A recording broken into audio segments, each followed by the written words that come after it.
propio, y para nosotros eso es motivo de gran regocijo. Nosotros estamos en entera disposición de trabajar con usted y con cualquier otro ayuntamiento que nos solicite ayuda, que nos solicite asesoría técnica, para darle apoyo en todo lo que es lo relacionado a el desarrollo del municipio de Sabana Iglesia y de cualquier otro municipio. Entonces, por ahí va lo que son los esfuerzos que nosotros necesitamos hacer para poder implementar todos esos cambios, todas esas innovaciones en Sabana Iglesia.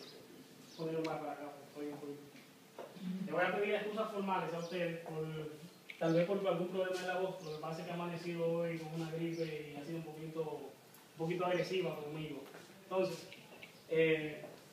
a ver si podemos adelantar un poco acá. Muchas gracias. Nosotros lo que pensamos hacer hoy es darle a ustedes una pequeña inducción, una pequeña introducción a lo que es el sistema de administración pública, para que ustedes, desde el punto de vista de la ley 41-08,